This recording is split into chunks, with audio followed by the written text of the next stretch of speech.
귀한 찬양 감사합니다.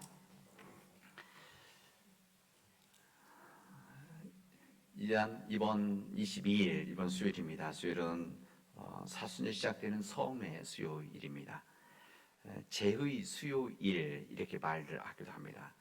우리 기독교 전통에서는 오랜 2000년 동안의 교회 역사 가운데 예수 그리스도의 고난, 예수 그리스도의 부활을 앞두고 주일을 제외한 40일 동안, 주일을 뺀 40일 동안 주님의 말씀을 묵상하면서 기도하고 또 금식하면서 하나님 앞에 온전히 서는 그런 기간을 갖게 되어집니다. 그래서 다음 주부터는 이 색이 보라색으로 바뀌고, 이 보라색은 묵상과 회개의 상징입니다. 우리는 보통 성회 수요일, 그래서 성회가 거룩한 모임 수요일 이렇게 생각하는데, 그게 아니라 성회가 제회자입니다. 석회할 때 하는 회, 성회 수요일. 그리고 우리 한국식으로 풀어서 그냥 제의 수요일. 이 제라고 하는 것은 뭐 나무라든지 종이가 타고 남은 이 제를 말하는 것이죠. 이 제, 그래서 이 제를 말하는 제의 수요일 이렇게 말합니다. 그래서 전통적으로 이 성의 수요일에는, 제 수요일에는 이 말씀과 함께 제를 찍어서 이마에다가 붙이기도 하고, 바르기도 하고, 이마에 십자가를 하기도 하고, 또 제를 뿌리기도 하고 위에서, 그리고 제에 우리 구약 성경에 보면은 잿더미 위에서 회개를 하는 욥의 이야기도 나오지 않습니까? 그런 날을 성의 수요일이다 이렇게 이야기를 합니다. 우리는 사순절 기간 동안 회개하는 마음으로 우리는 기도하고 금식하는데, 이번 해는 색다른 금식을 함께 하려고 합니다. 우리 총회에서 결정을 하고 진행하는 탄소 금식을 시작합니다. 그러니까 우리가 말로만 회개하는 것이 아니라 우리 자신의 실제적인 회개를 통해서 탄소 금식 운동을 하는 시작이다라고 할 수가 있습니다. 여러분, 우리들이 잘 알고 있듯이 우리 지구는 병들어서 신음하고 있습니다. 우리 인간의 욕심, 인간의 탐욕, 그리고 인간의 편리함을 해서 우리 자연을 함부로 무너뜨린 결과들입니다. 그리고 우리들이 정말 많이 사용하고 있는 우리도 거기에 포함되어 있습니다. 저도 포함되어 있죠. 화석연료, 다시 말해서 우리 석유라든지 휘발유, 이것이 가장 많은 탄소 배출을 하게 되어지는데, 무한정 사용한 결과가 세상 곳곳에서 우리를 위협하고, 뭐 세상이 아니라 지금 우리 가운데서도 이 위협을 우리가 당하고 있습니다. 이 변화된 기후들, 그뿐만 아니라 예측하고 예상할 수 없는 이 기후의 문제들, 집중폭우, 우리 지난 3년 전에 있었던 집중폭우로 인해서 우리 엄청난 심각한 어려움을 겪지 않았습니까? 그리고 태풍들, 이제 태풍이 때때로 이제 뭐 여름만, 예전엔 이 기간, 여름 한철, 뭐 이 기간, 장마 기간만 있은 이 태풍은 곳곳에 가을까지 이어지게 되어질 것입니다. 뿐만 아니라 북극 한파로 인한 심각한 추위, 벌써 우리나라도 몇 번 겪었고, 미국 같은 경우는 이 북극 한파로 인해서 엄청난 피해들이 있었습니다. 기후 위기로 인해서 농사에 심각한 영향을 주고 있는 일들, 그게 바로 지금 우리의 현실이라고 할 수가 있습니다. 예측할 수 없는 삶의 환경이 우리를 도전하고 있는데, 그래서 이제는 기후 변화 이렇게 표현하지 않습니다. 이제는 이런 말, 기후 위기 이렇게 표현합니다.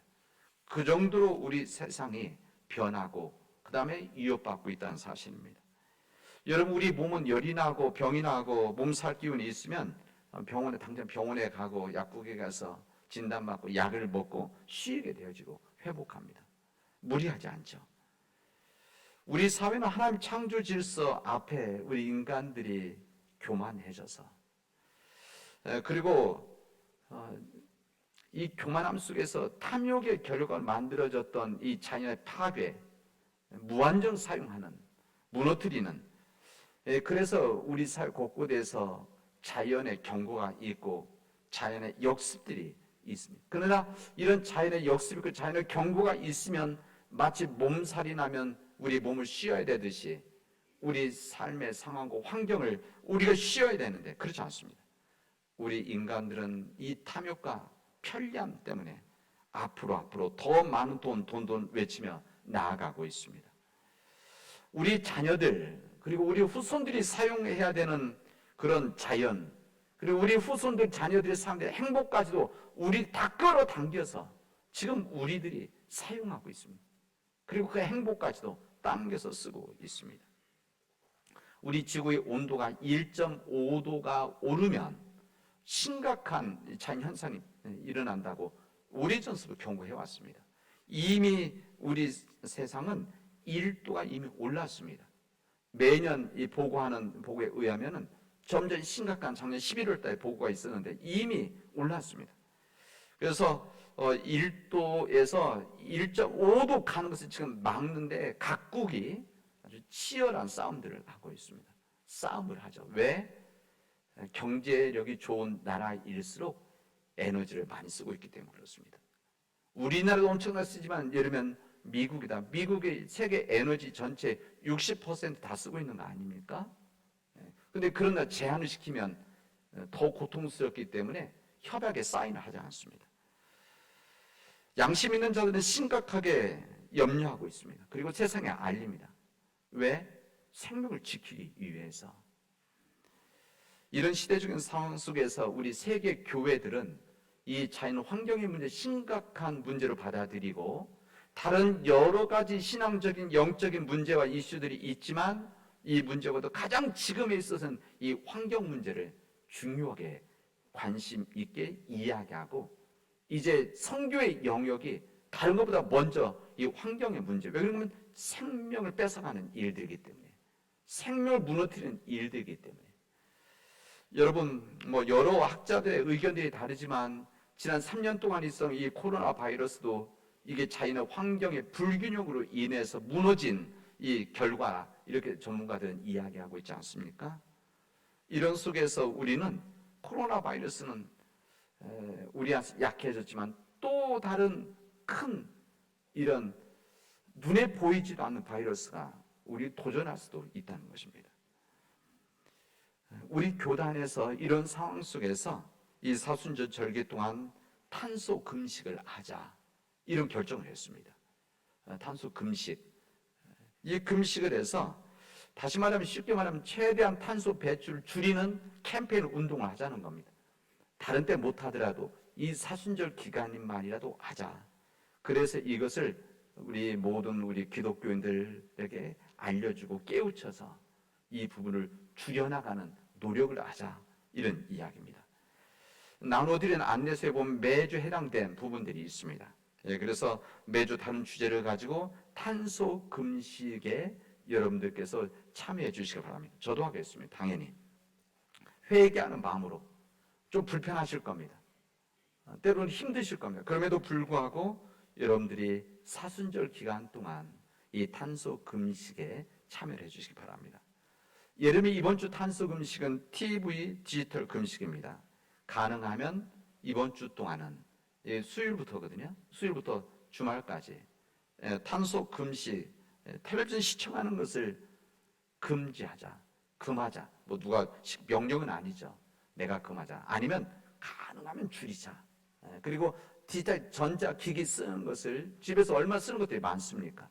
이런 부분들을 가능하면 줄이자. 이래입니다. 왜 그러면 이 TV를 많이 보고 전자 장비, 이런 기기를 많이 쓴다는 것은 그만큼 전기를 사용하고 전기를 많이 사용한다는 것은 더욱 많은 화력발전소를 돌리게 하는 일이고, 화력발전소 더 많이 돌린다는 것은 무슨 말인가 하면 더 많은 탄소를 배출하는, 왜냐하면 다 그 연료가 이 화석 연료들이기 때문에 이런 부분입니다. 이 TV 전체 줄이면 뭐 항상 줄일 수 없지만 만약에 전체 줄이면은 화력발전소 하나 없앨 수도 있습니다. 그 정도입니다. 그래서 이번 주 동안은 다른 주는 못 하시더라도 이번 주간만은 우리들이 그런 노력을 하는, 그래서 이런 운동이 우리 안에서 잘 배워져서 우리가 뭐 100% 쓰고 있는 데서 20% 줄이고 30% 줄이고 40% 줄이는, 좀 불편하지만 불편을 훈련하는 이런 시간들이 되어지기를 바랍니다. 우리 사순절을 앞두고 있는 우리에게 오늘 복음서의 말씀은 빌립보 지역의 가이사랴 동네에 일어났던 한 의미 있는 사건을 우리에게 말씀을 증언해 주시고 있습니다. 예수님께서는 유대교 지도자들과 마지막 어떻게 보면談判, 싸움이죠. 이것을 위해서 예루살렘을 향하고 계셨습니다. 그리고 예루살렘에서 십자가에서의 역사, 다시 말하면 죽음이죠. 그리고 부활, 이 역사를 위해서 예루살렘으로 향하시다가 빌립보라고 한 지역의 가이사야 동네에 들이셨습니다. 그곳에서 주님은 제자들에게 당황스러울 수 있는 질문합니다. 사람들이 인자를 나를 누구라고 하느냐 이렇게 질문하십니다. 지난 이 3년 동안 사역을 통해서 복음을 전하셨던, 그리고 하나님의 뜻을 전하셨던 우리 예수님, 그리고 가는 곳마다 병자들 치유하시는 놀라운 일들, 오병이 같은 그런 기적들, 귀신을 내쫓는 그런 여러 가지 사역들 하신 거 아닙니까? 이것도 이 3년 동안 하셨기 때문에, 그렇다고 한다면 이제 예수님께서 떠나시기 전인데 이제 제자들을 통해서 사람들이 어떻게 생각하고 있는지를 궁금하셨던 겁니다. 물으셨어요. 이때 제자들이 대답합니다. 사람들이 말하기를 이렇게 이야기한다고 합니다. 예수님, 세례 요한이라고 말하는 사람도 있습니다. 그리고 어떤 사람들은 엘리야와 같은 사람이라고 말을 합니다. 그리고 때로는 예레미야나 선지자 중에 한 사람이 아니냐 이렇게 이야기를 합니다. 여기는 나와 있지만 어떤 사람들은 랍비, 선생님이라고 말하기도 합니다. 그렇게 생각했다는 겁니다. 엘리야라고는 이스라엘 구약의 지도자죠. 위대한 지도, 선지자가 가는 위대한 지도자, 이런 강력한 사람, 지도자다 이렇게 생각하는 사람들이 있고, 이뿐만 아니라 세례 요한같이 사람들에게 회개를 촉구하고 죄를 알리는, 용서해주는 그런 세례 요한이 이미 죽었기 때문에 세례 요한 같은 다시 나왔다 이렇게 이야기하는 사람이 있다는 겁니다. 그리고 그 당시 때 구약에서 종교 지도자들에게, 정치 지도자들에게 바른 소리를 했던 예언자 같은 선지자 한 사람이다 이렇게 이야기를 했다는 것입니다. 이 생각은 이 제자들만의 여기 다른 사람들의 생각만이 아니라 사실은 제자들의 생각이기도 합니다. 사람들은 자기 자신의 입장을 분명하게 말하지 못할 때 어떻게 합니까? 다른 사람들이 이야기하는데 이렇게 이야기를 합니다. 이렇게 이야기를 하죠. 우리 아이들에게, 유치원 다니는 아이들에게, 야, 너 니네 반에서 가장 이쁜 애가 누구니? 이렇게 물어보면은 대답 안 합니다. 그런데 질문을 바꿔서, 야, 너희 친구들이, 니네 반 애들이 가장 이쁜 애가 누구라고 이야기하니? 그러면 그때 대답을 합니다. 자기가 좋아하는 애죠. 그런 거 아니겠습니까? 우리 인간이 그렇습니다. 사실 다른 사람들이 이야기했다고 하지만 예수님의 제자들도 2년, 3년을 같이 다녔는데 그렇게 생각을 했다는 겁니다. 이때 예수님께서는 이제 하고 싶으신 얘기를 합니다. 제자들에게 다른 사람들이 그렇게 생각하는데 너희는 나를 누구라고 생각하느냐? 직접적인 주님의 질문 앞에 제자는 당황했을 것입니다. 여러분, 내가 누군가를 어떻게 생각하냐, 이것은 정말 중요합니다. 그리고 그 사람이 나를 어떻게 생각하느냐, 이것이 중요해요. 이게 인간의 관계 아닙니까? 내가 그 사람에 대해서 생각하는 대로 내가 행동하고 생각하고 반응을 하기 때문에 그렇습니다. 내가 그 사람을 진정으로 존중하고 선생님이라 생각한다. 그러면 거기에 맞는 말을 하는 것이고 거기에 맞는 행동을 하게 되어져 있습니다. 뿐만 아니라 좋은 친구다. 좋은 친구를 인정을 한다. 그럼 다 다르죠. 마찬가지로 다른 사람이 내가 그렇게 인정을 받으면 내가 그렇게 대접을 받게 되어집니다. 우리 주님도 그래서 질문하신 겁니다. 너희들은 나를 누구라고 생각하느냐? 저는 이 질문은 지금 우리에게 똑같이 주신 주님의 질문입니다. 이 가이사랴라고 한 지역, 오늘 주님께서 지금 질문하시는 이 빌립보 지역의 가이사랴 지역, 여기에는 로마 신전이 있었습니다. 이 로마 제국이 땅을 차지하고 나면, 전쟁에서 승리하고 나면 꼭 그 지역, 좀 큰 도시 지역의 높은 산 위에다가 화려한 로마 신전을 짓게 되어져 있습니다. 모든 지역은 아니고. 그래서 모든 사람들이 산 아래서 보이는 곳에다가 이게 뭐고 이스라엘뿐만이 아니라 로마 제국이 차지했던 땅마다 그렇게 만든 겁니다. 그래서 사람들이 어느 곳에 있어서도 로마 황제, 로마 제국, 로마 황제의 권력, 힘 이것을 볼 수 있도록, 그리고 함부로 덤비지 마라. 사실 그런 이야기죠. 그래서 신전을 만들어 놨습니다. 가이사르 지역에 이 신전이 있었는데 로마 신전이 보이는 곳 앞에서 예수님 질문하시는 겁니다. 우리 성경에 나와 있진 않지만 아마 제자들이 예수님을 보고 로마 신전이 보이는 아마 그런 곳에서 질문하셨을 것입니다. 주님이 너희들 나를 누구라고 생각하느냐 질문하셨을 때 예수님이 보이고 로마 신전이 보였겠죠. 로마 신전이 있고 예수님이 보이는 곳에서 너희는 나를 누구라고 생각하느냐. 로마 황제를 그 당시에 섬겼던 일들은 세상의 방식에 충실했었던 삶의 방식이었습니다. 세상에서 성공하려고 한다면 로마의 방식을 해야 했었습니다. 그리고 세상에서 권력을 가지려고 한다면, 돈을 가지려고 한다면, 그래서 권력을 연결해서 가지려고 한다면 로마 신전을 섬기고 로마 황제를 섬기는 일을 해야 했었습니다. 너무나 사람들이 보기에는 정말 달콤한 것이죠. 그리고 먹음직하고 보암직했었던 삶의 방식이었습니다.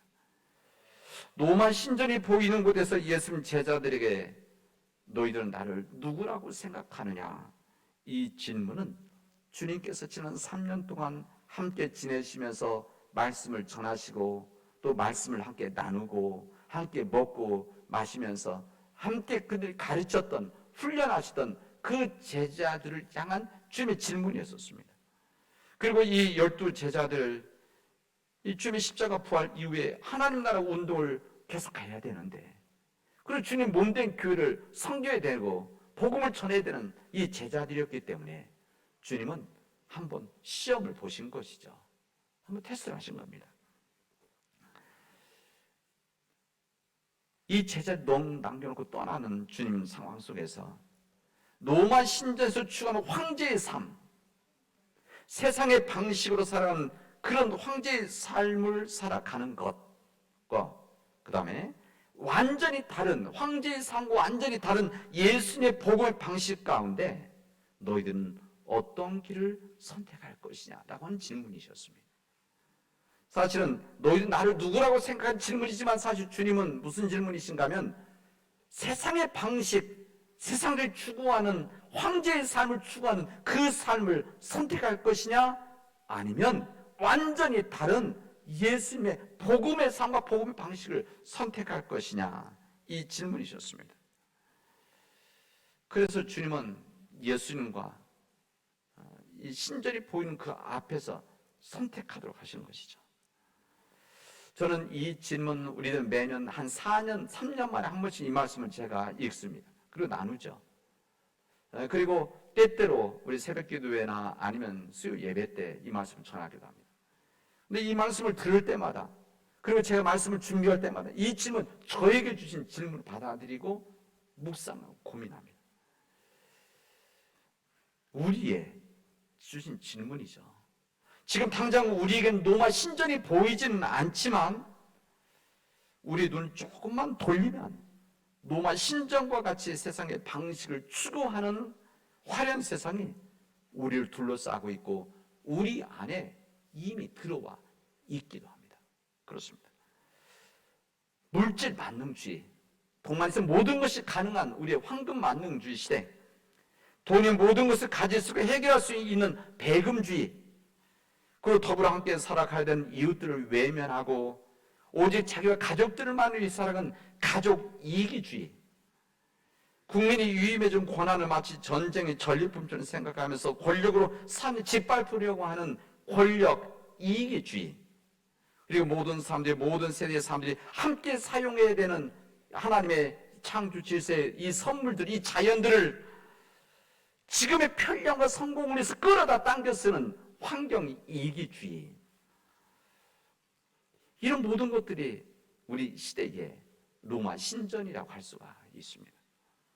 이런 상황 속에서 예수 그리스도의 방식은 철저히 다른 방식이죠.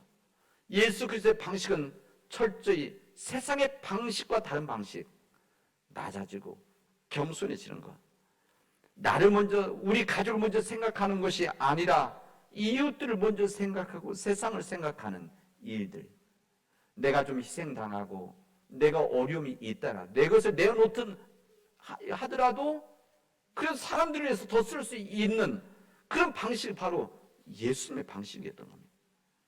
그리고 자신의 생명을 희생하더라도 다른 사람들을, 세상의 생명을 지키려고 하는, 이것이 바로 예수님의 방식, 십자가의 길인 것입니다.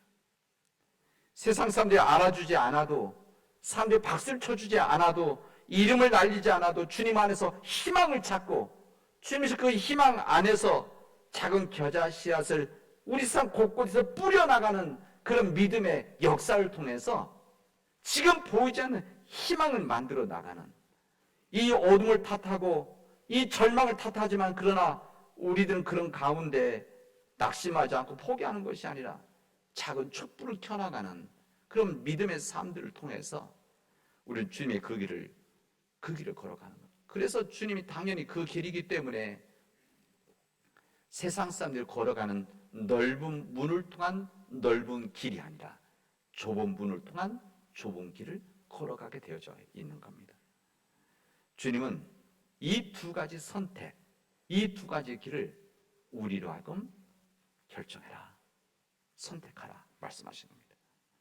우리 질문하시다. 너희는 나를 누구라고 생각하느냐?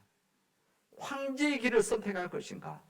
아니면 주님의 길, 십자가의 길을 선택할 것인가? 이때 제자들을 대표해서 베드로가 대답합니다. 주님은 그리스도이십니다. 그리고 살아계신 하나님의 아들이십니다 라고 고백을 합니다. 이 이야기 듣고 주님이 너무 기뻐하셨습니다.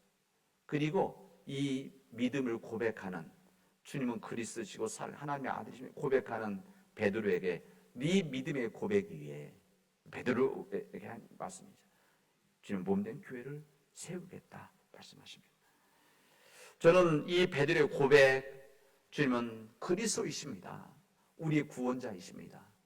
그리고 살아계신 하나님의 아들이십니다. 이 믿음의 고백이 우리 사랑하는 모든 우리 교들의 고백이 되어지기를 바랍니다.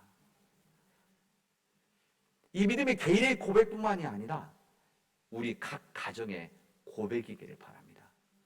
우리 주님은, 내가 믿고 있는 주님은 그리스도이십니다. 나의 구원자이십니다. 전능자이십니다. 그리고 지금도 살아계신 하나님의 아들이십니다. 이 믿음을 고백하는 우리 가족들, 가정이 되어지길 바랍니다. 그리고 그렇게 기도하십시오. 우리 모든 가족들이 어느 곳에 있든지 흩어져 있을지라도, 때로는 교회 나가지 않더라도 우리 모든 가족들 안에 이미 마음속에 심겨진 그 믿음의 씨앗 안에서 우리 주님은 그리스도이십니다. 살아계신 하나님의 아들이십니다. 이 믿음을 가지고 살아가게 해달라고, 생명의 주관자이신 그 주님이 내가 믿는 그리스도이시라는 것을 고백하게 해달라고 그렇게 간절히 기도하십시오. 저는 이 믿음의 고백이 우리 교회의 고백이 되어지기를 바랍니다.